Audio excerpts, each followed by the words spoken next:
I greet you and I welcome you to another landscape photography editing video / Lightroom tutorial. Today I'm gonna take this shot of the Neist Point Lighthouse on the Isle of Skye in Scotland and turn it into something like this while explaining you what I do, what slider adjustments I do, why I do them, etc. So quickly before I start with this edit, I really took a bunch of different shots from the Isle of Skye, from the Neist Point Lighthouse, and there's a bunch that I really like. This one, for example, this is just kind of a rough edit, this is not the final edit. This one is one that I've already edited, which I really like when Lightroom loads in a million years. Yeah, alright. So it loaded halfway at least. Let me get that fully sharp. Alright, so after literally 20 seconds, Lightroom finally loaded, and this is another picture from the Neist Point Lighthouse that I've already fully edited, and I'm really happy with that result. I really think it looks great. This is kind of the rough black and white version of it, and there's, you know, different angles that I've took this, different foregrounds. This is another black and white shot that I really like. And yeah, but today I'm just gonna edit this photo right here. And by the way, I have multiple exposures of this very scene, the exact scene. I've just chosen this one because it's pretty bright, while not any highlights are clipped, as you can see here in the histogram. So even though it looks very bright and kind of overexposed, it isn't. It still has all of the information in all the bright parts.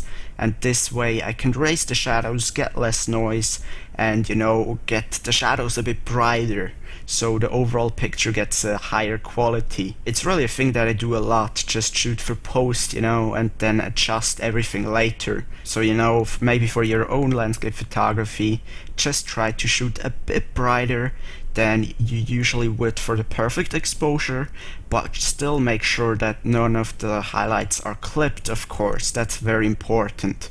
But just if you do it that way, you get a little bit more quality, a little bit less noise in your overall pictures. Anyhow, let's go here to the editing tool, and let's go back to where we started at and get rid of the history so we see a big preview of the picture. Then first thing I'm gonna do is what I do with most of my pictures, is just lower the highlights, and you can see so much detail in the clouds suddenly appear. And then also a thing that I kind of do in my regular workflow is raise the shadows all the way, or at least a good bit, if not all the way. But for this picture right here, I'm definitely gonna do that 100%. And even though the whole picture looks a bit flat and kind of like I raised the shadows too much, I'm gonna fix that.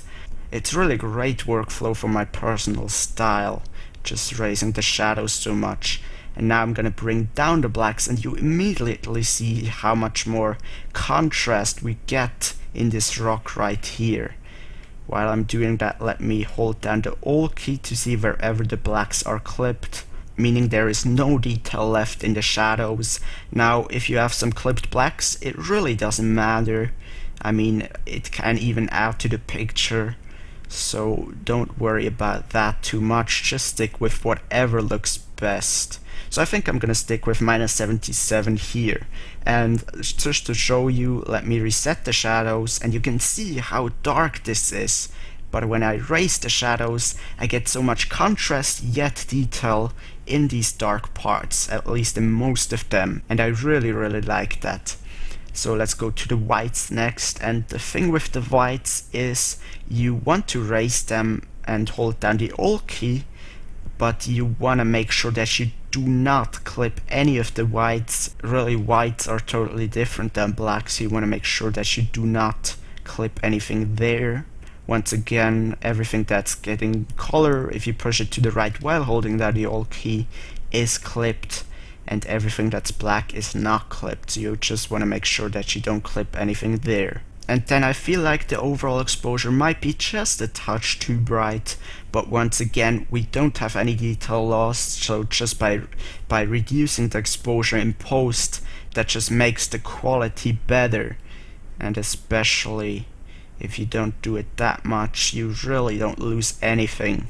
So I feel like I'm gonna stick with around minus 0.30 here, so like a third of a stop. And I do like the overexposure better. By the way, quick info to the picture. I shot this with a Canon 600D, which is an entry-level DSLR, with the Canon 18-55 kit lens at 29mm f8 and 1/60th of a second on a tripod at ISO 100, which is the lowest this camera will go. So even though we took this with a really cheap lens and a really cheap camera, you see how much detail we have in this shot. Really crazy, and that is before any sharpening added.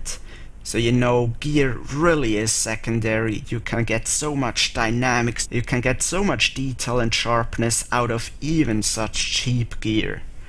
Let's go to the contrast slider here, and contrast is usually just a thing that I play around with. There's not really a set thing that I like to do. Really just go with whatever works best. By the way, be not afraid to go minus with the contrast slider, but for this shot I really don't think it works that well. Maybe I'm even gonna add a bit of contrast just to make the whole picture a bit more pop. Yeah, I think I'm just gonna add a little bit there. And to clarity, clarity is the same thing with contrast. Really no set tactic or approach that I usually do. Just play around with this slide right here. And also don't be afraid to go into minus clarity. Now for this kind of picture it really doesn't work out that well. But I really do like plus clarity here. But let me just find a good point where I want to stick with, because I definitely don't want to do it all the way here. That's just kind of too much. I feel like I'm gonna stick with around 30 plus 30 for now, and I might add a little bit more in later in the local adjustments, but I'm really not sure yet. Then another thing that's very important, of course, is make sure you have the right white balance. And a thing that I usually do is just play around with this slider a little bit to the left and to the right, and just stick with whatever looks best. It's really worth to take some time with the slider and just get it right.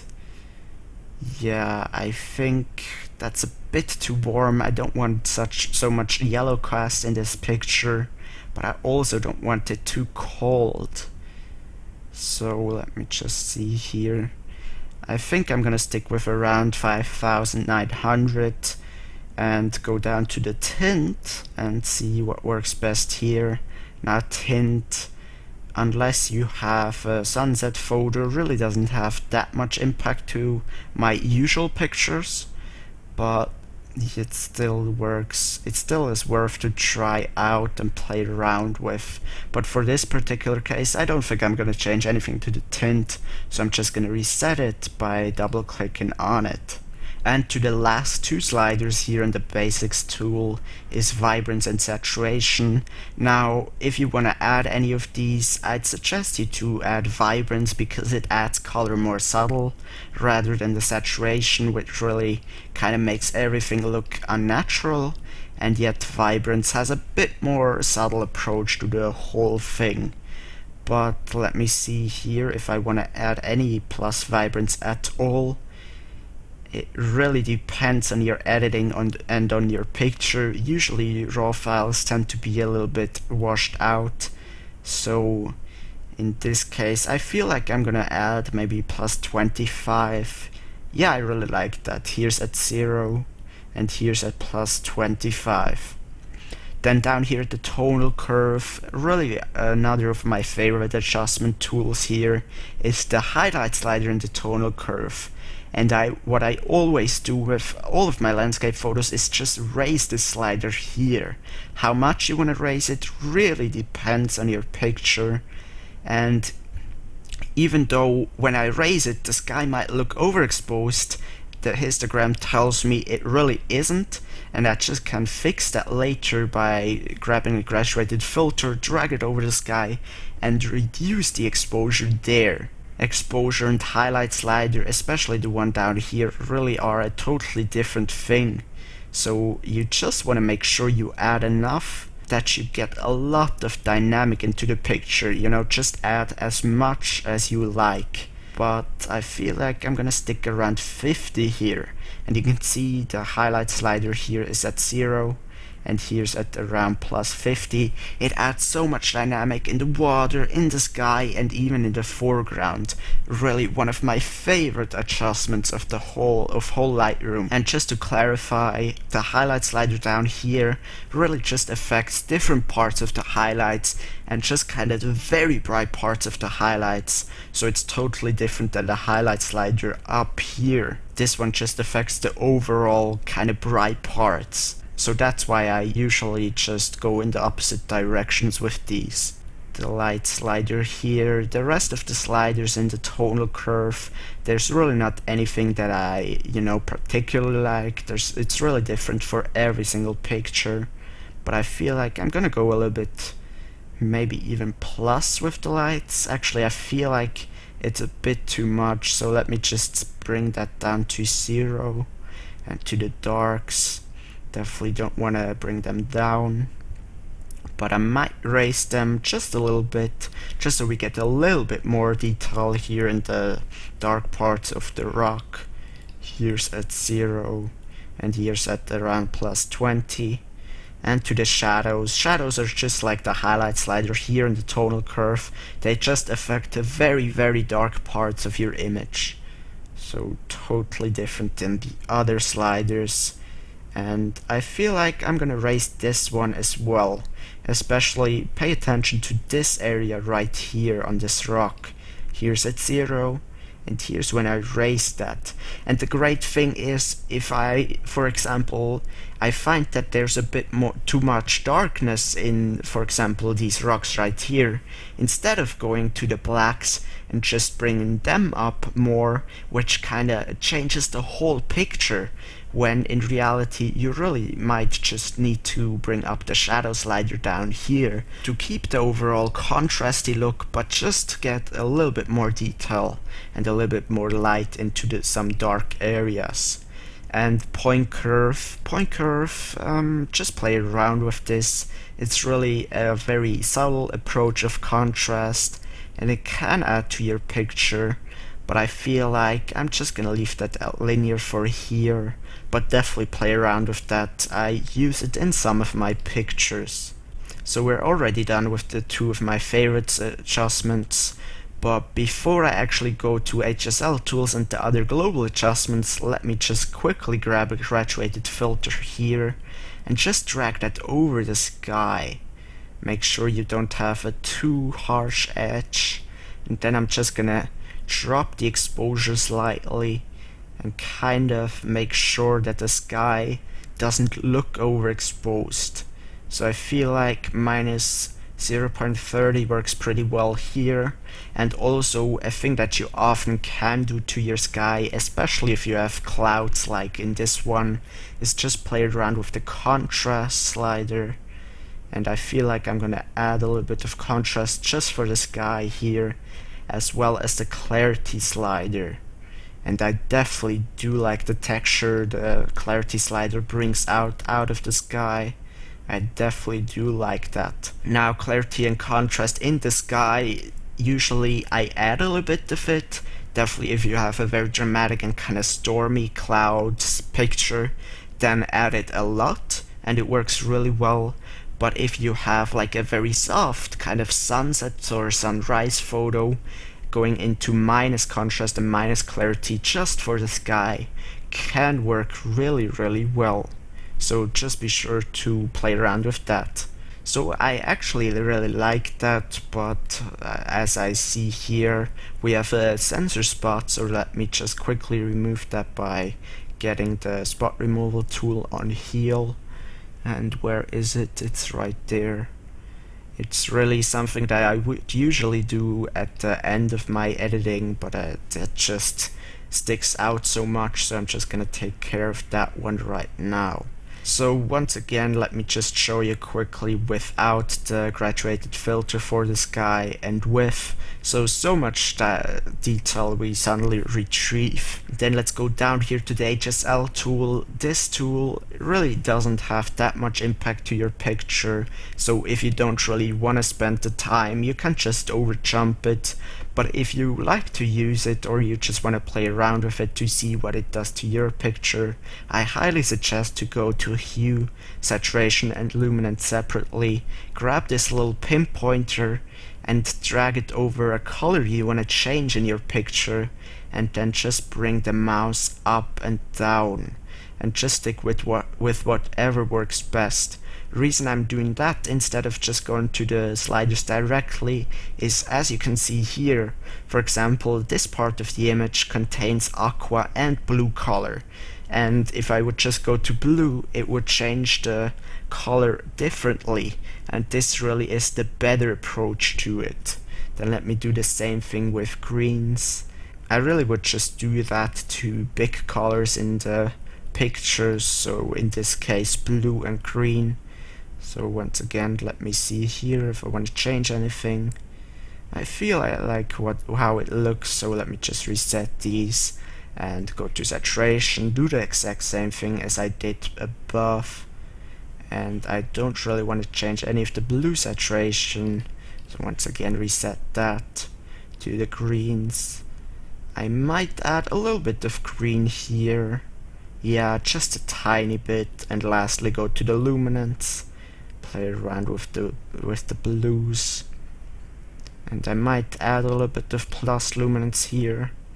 And to the greens, I might add a little bit of plus luminance in the greens as well, just to kind of get a little bit more dynamic and lighting interest into the picture. But once again, it really doesn't have that big of an impact. Here's without and here's with. So if you want to save yourself a little bit of time, you definitely can, and you don't really miss out on much. Now, split toning is another very selective tool in Lightroom. There are certain pictures where it really can have a drastic and very big impact, and others, like this one I suppose, it really doesn't have that much of an impact. Especially for sunrise or sunset photos, I really like these tools just to kind of add a little bit more color or variance into the color of the highlights or shadows. But for this particular picture, I'm really not sure if I want to do any of that, but it can't hurt to try out. So let me just play around with the different colors and saturations here. I might just add a tiny bit of yellows, actually, you know, just something like this, just to kind of warm up certain parts of the image. Yeah, I think I'm gonna go around 10%. And to the shadows tend to not have that big of an impact to your pictures as the highlight slider does, but still play around with it. And I really don't think I'm gonna change anything here in the shadows, so let me just reset that to 0. So let me show you without, and with some yellows in the highlights. It really just kinda adds a little bit of warmth, totally differently than the temperature slider, by the way. It's really a thing that you have to try out in order to understand it on multiple pictures. But yeah, just try every single setting and choose whatever you like best. Then to the detail tool, a thing that I always do here is just zoom in 1:1 to my picture and then introduce some sharpening. Sharpening, if you don't overdo it, really can help to your pictures. As you can see, for example, 150 is way too much, but a bit of sharpening, maybe somewhere around in the 70s for this picture. It tends, the more detail you have in your picture, the more sharpening works. For example, if you just have a picture of a sunset, everything is very soft, you have a lot of non-textured water, maybe sharpness is not needed. But if you have a picture like this one right here with a lot of detail in the rocks, sharpness really can work. Then radius and detail, they do change how Lightroom sharpens the image, but it's really not a big deal, so I usually don't even play around with these. However, a thing that I do play around is masking, and what I do is press down the Alt key and bring the masking slider to the right.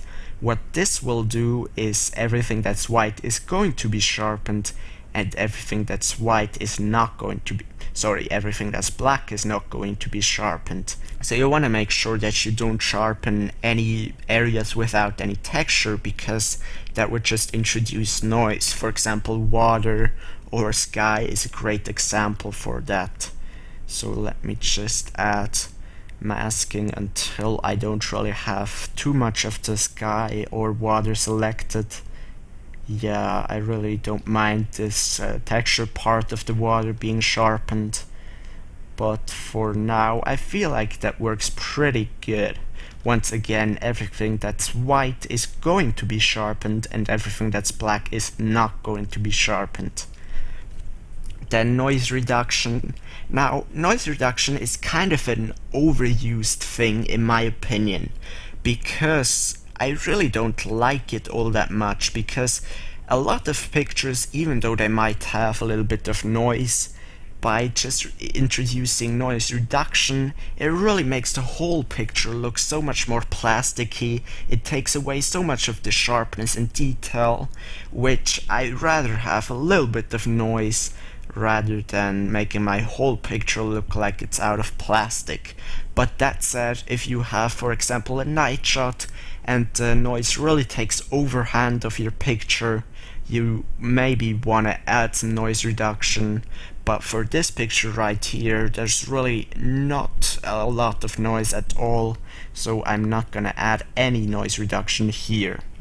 What is a really cool slider though is this color slider right here. What this will do is get rid of the purple and green sensor noise that you often can see in the shadow parts, especially of your picture, for example down here. And I really love this slider right there. It removes just the color noise and it really doesn't touch any of the other color. So absolutely amazing tool. Just make sure you bring that to the right until every green and purple sensor noise in your picture is gone. And I feel like 60 does the job right here. I'm really not sure how well you're gonna be able to see that on YouTube, but believe me, especially if you print your pictures or you display them on a large display, it's an incredible thing to have, and it makes your picture look so much cleaner and so much better, and it really is super easy and doesn't really have any negatives to your picture. Then once we're done with the detail tool, let's go down here to lens corrections, and the thing that I always do, two things in fact, is go to profile, enable profile correction and choose your lens there. In my case the Canon 18-55 kit lens, and you can see it just removes any of the distortion as well as vignetting. Now distortion removing is always a really cool thing, but vignetting actually might be something you want to bring back to zero. It really depends on your style and on your picture, but in my personal opinion I really don't mind vignetting, especially in landscape photos, because they help to close out the picture and to kind of draw the viewer's eye more towards the center. So that's why I just bring down here the vignetting to 0 again. And the second thing that I always do is go to color, remove chromatic aberration, and done. What this will do is just remove all of the green and purple fringing that you can see on high contrast edges. For example, here is a really strong example of this. Here is without any chromatic aberration removing, and here's with, so you can see it instantly goes away. And once again, such an easy thing to do, just be sure to click that little box. Then I'm already done with the lens corrections, and let's go down to Effect, the second last global adjustment tool of Lightroom. And what you can do here is add vignetting to your picture, and as I mentioned above, vignetting really can make your picture look better. and introduce more interest towards the center.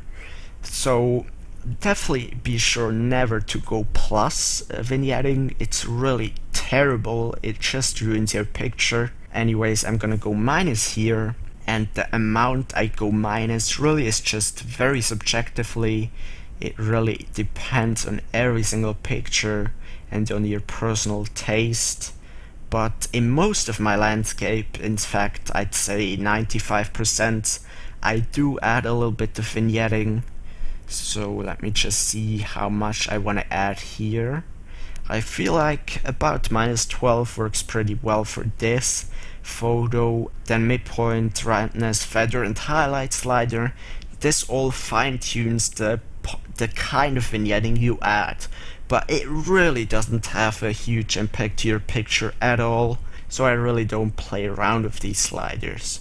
And grain, please just ignore grain. What you could do here is just make your picture look like absolute crap. I guess it's made so you could make like an old school nostalgic feel for maybe a black and white picture, but it really doesn't work well, especially for color pictures. And with that said, we're already down at the last tool we have, which is the camera calibration. And a thing that you want to do here is go to profile and just play around with the different profiles. This will just change the color and the highlight distribution of the overall image a little bit. So I really like this one actually. The camera landscape, this really is kind of too washed out. I don't mind this one either. So camera standard. Here is Adobe standard, which we started with. It really is a pain of the choice here. Camera landscape. I definitely think I like this better than what we've started with, which is Adobe standard. But camera portrait also looks kinda cool. So let's see, camera landscape versus camera portrait. And I think I'm gonna stick with camera landscape here just because I like the color a bit better. Now this setting really depends on your picture. It really isn't anything you wanna do the same for every single of your pictures, but just play around with this because as you can see, here's how we start with, and here's camera landscape, which really adds so much more dynamic to your picture, which I really like. And what you see down here are the primary color sliders. These do have a bit more impact to your pictures rather than the HSL sliders, and also differently than the HSL sliders. For example, if I'd play around with the hue primary of blue here, as you can see it also changes green, for example. So you know, just play around with these. It's definitely worth, especially if you're still learning, and depending on your picture it might have a bigger or a lesser difference. Anyhow, because I'm editing this picture, this raw file, and additionally to that I'm recording, this probably will start to lag my PC. So let me just quickly do that off screen and I'll be right back.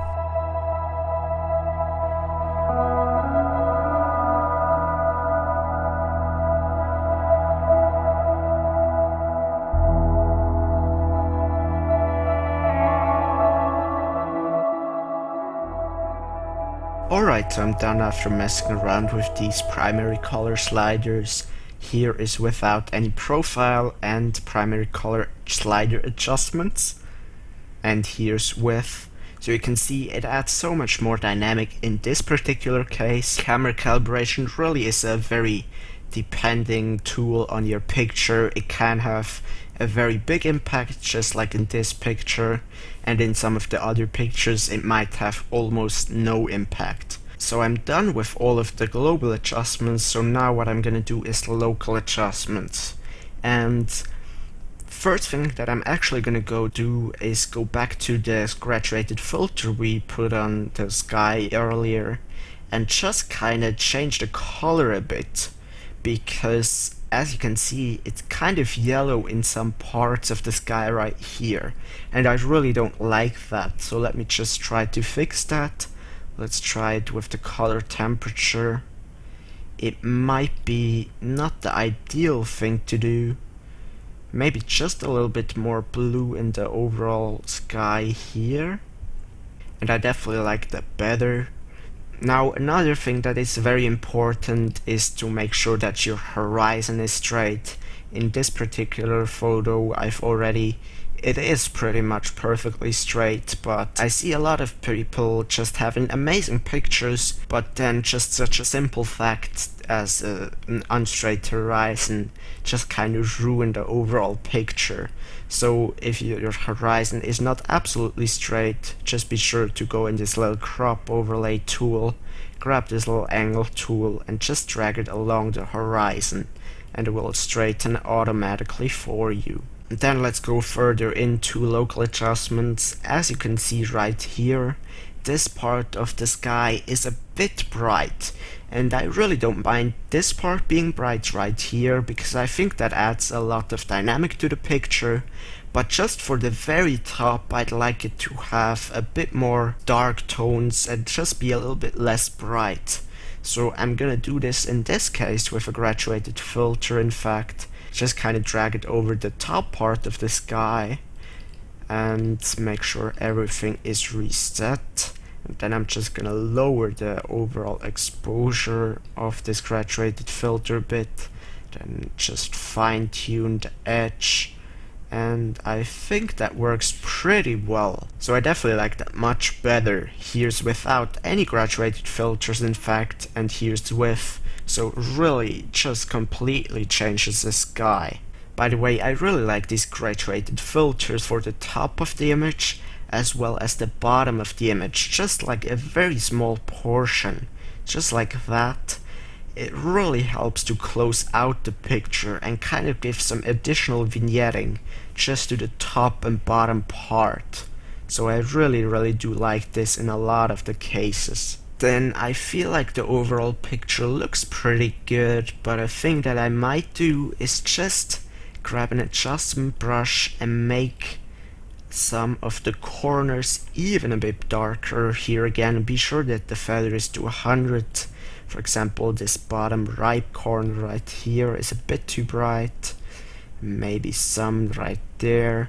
And I feel like this very left portion of the image right here is a bit too bright as well. So let me just kind of bring some minus exposure over this part. If you happen to just overpaint over something you don't want to make darker or don't want to change, just hold down the Alt key and you will receive a minus tool and just paint over it with the part you want removed.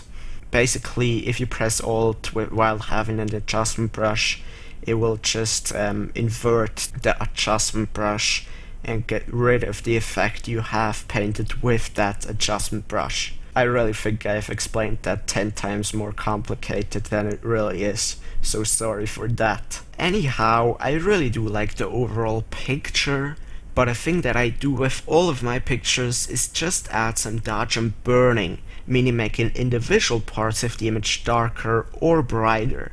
What this will do is just enhance the overall lighting, make the whole lighting a bit more interesting, a bit more dynamic, and it really helps to get your picture to the next level. I'm gonna grab a graduated filter here, reset everything for now, make sure that you invert the mask and the feather is to 100, and then I'm just gonna add some plus exposure first. By the way, you can mix that with clarity, that really works well with a lot of the cases. And then I'm just gonna grab some radial filters and kinda drop some on the image right here. And just adjust the exposure accordingly. Then I'm gonna right click duplicate, maybe over some other parts of the picture. Yeah, maybe make this one a bit bigger, but a little bit less exposure in return. Duplicate this one again, maybe some over these rocks right here. I really don't want it that big over there. Maybe introduce a bit more plus exposure. Yeah, something like that. Duplicate this one again.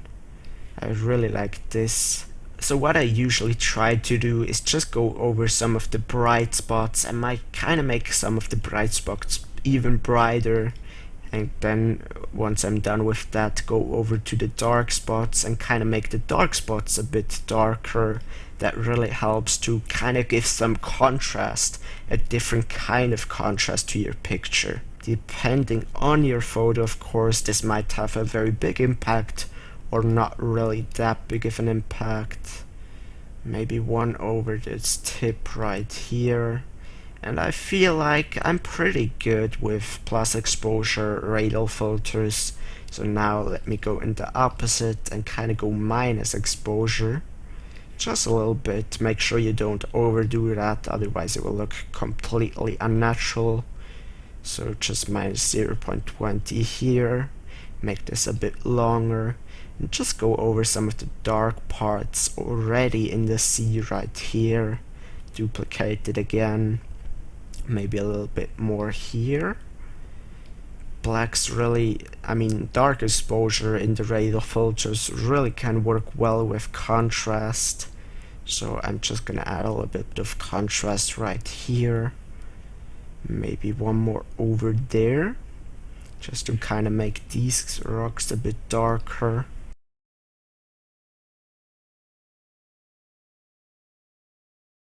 I think I'm pretty much done with the picture, but I feel like the overall color of the picture is a bit too yellowish. So let me go back to the split toning. Remember, I've added some yellow into the highlight of the split toning, so I might just want to lower that back again. In fact, I think I'm just gonna bring that down to 0. So that's really a thing. Sometimes after editing multiple other things, you suddenly realize that you kind of have overdone something, or just added something that you really don't even need it for the picture. So I really am happy with the look of this picture. Let me just think if I want to do anything else to it. Sometimes it really can help to just look at the picture for a few seconds even, and just kinda see if you want to change something additionally. Now in this case, as you can see towards the right, it kinda gets a bit darker, so I feel like I might add a little bit more plus exposure towards the left of the picture. So I'm just gonna grab a graduated filter here, make a very smooth edge, and kinda increase the exposure here.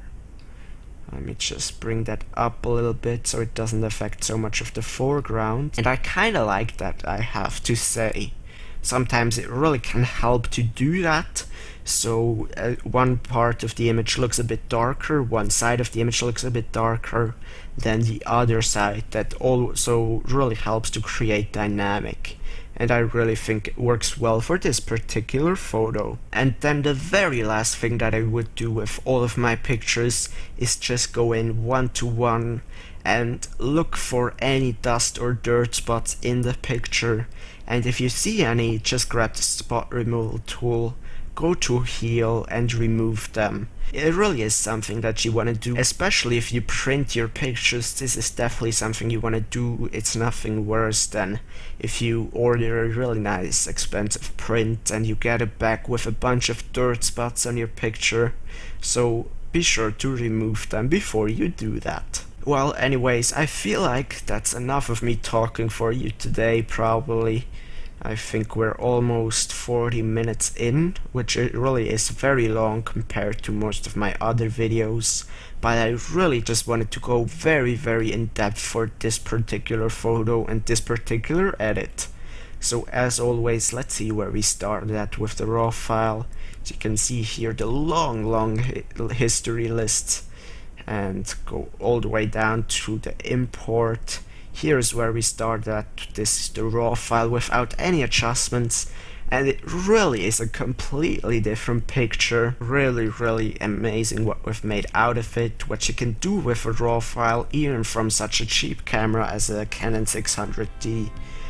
And there's what we've made out of it. So definitely from an okay picture to a very cool and good picture. Thank you so much for watching. If you would like to see more videos just like this one, other Lightroom edits, Lightroom tutorials, and all kind of stuff, be sure to subscribe. At the moment, I'm releasing one new video every single day of the week. And if you've enjoyed the video, please leave me a thumbs up, that really helps me out a lot and makes me very happy. And dislike the video if you thought it sucked and you didn't learn anything from it. And if you would like to see more in-depth tutorials, I've linked a playlist in the description down below, or just click on the little info card, the little exclamation mark in the top right corner of the video. Well, anyhow, enough of me talking. I wish you an amazing day, keep taking awesome pictures, and of course, take care.